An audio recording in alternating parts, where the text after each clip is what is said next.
2025 भर्तियों का वर्ष आज ही सुनिश्चित करें अपना सिलेक्शन और डाउनलोड करें तैयारी कर लो ऐप। राजस्थान कर्मचारी चयन बोर्ड द्वारा करवाई जा रही चतुर्थ श्रेणी कर्मचारी भर्ती के लाखों अभ्यर्थी जहां एक तरफ पद बढ़ाने की मांग कर रहे हैं, वहीं दूसरी ओर एक और दुविधा में फंस गए हैं।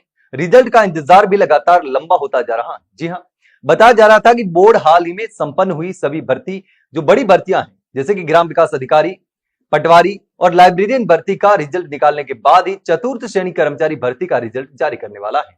और इसका कारण यह बताया गया कि यदि इन भर्तियों का रिजल्ट बाद में जारी होता है तो चतुर्थ श्रेणी भर्ती में पद खराब होने की स्थिति पैदा हो सकती है, जो भविष्य में प्रशासनिक जटिलता बढ़ा सकती है और कई बेरोजगार युवाओं को इसका नुकसान भी हो सकता है।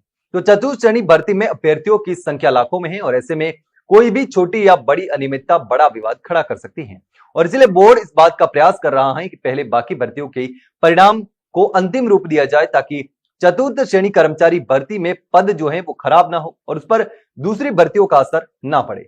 बोर्ड की इस रणनीति का उद्देश्य यह है कि एक ही उम्मीदवार कई भर्तियों में चयनित न दिखाई दे, जिससे किसी भी भर्ती के पद खराब ना हो और मेरिट में किसी भी तरह की गड़बड़ी ना आए। लेकिन इस प्रक्रिया ने अभ्यर्थियों को और ज्यादा कंफ्यूज कर दिया है, क्योंकि उन्हें लगने लगा कि चतुर्थ श्रेणी भर्ती का रिजल्ट शायद महीनों तक टल सकता है या अटक सकता है।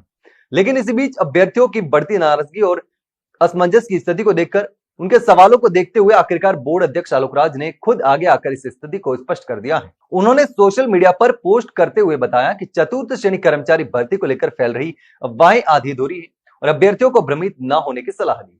उन्होंने कहा कि इस भर्ती के ऑब्जेक्शंस नवंबर 2025 के अंत तक लिए जाएंगे, यानी कि अभ्यर्थियों को अभी भी प्रश्नों पर आपत्तियां दर्ज कराने का पूरा मौका मिलने वाला है।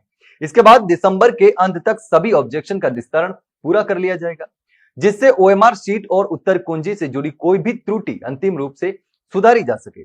आलोक राज ने आगे बताया कि जनवरी 2026 में नॉर्मलाइजेशन की प्रक्रिया जो है वो पूरी होगी, जो एक बड़ा और समय लेने वाला चरण है, क्योंकि परीक्षाएं कई शिफ्टों में हुई थी। उन्होंने कहा कि बोर्ड की कोशिश है कि 15 जनवरी 2026 तक प्री डॉक्यूमेंट वेरिफिकेशन यानी कि प्री डीवी का परिणाम जारी कर दिया जाए।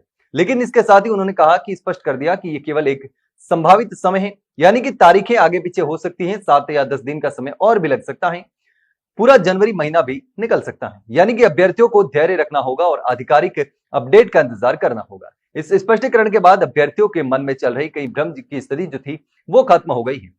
यह बात साफ हो गई है कि चतुर्थ श्रेणी भर्ती का रिजल्ट रोका नहीं गया है, बल्कि इसे तकनीकी और प्रशासनिक प्रक्रियाओं के कारण थोड़ा समय लग सकता है। पहले दूसरी भर्तियों का रिजल्ट निकाला जाएगा ताकि चतुर्थ श्रेणी कर्मचारी भर्ती के सभी जो बेरोजगार युवा हैं जिन्होंने परीक्षा दी है उनको सही से भर्ती में मौका मिले और पद खराब ना हो। बोर्ड का प्रयास है कि परिणाम पूरी तरीके से सटीक और पदों की दृष्टि से सुरक्षित रहे, ताकि बाद में किसी भी अभ्यर्थी को जो पद है वो खराब होने से डुप्लीकेट चयन या मेरिट विवाद जैसी समस्याओं का सामना ना करना पड़े। तो चतुर्थ श्रेणी भर्ती का रिजल्ट आने में अभी कुछ समय जरूर लग सकता है, लेकिन बोर्ड द्वारा दी गई जानकारी के अनुसार जनवरी 2026 इसका महत्वपूर्ण महीना हो सकता है। लेकिन इस पर आप क्या सोचते हैं, आपको क्या लगता है, कमेंट सेक्शन में कमेंट करके जरूर बताना। वहीं अगर जानकारी अच्छी लगी हो तो वीडियो को लाइक और शेयर जरूर करें। हाँ, चैनल को सब्सक्राइब करना ना भूले।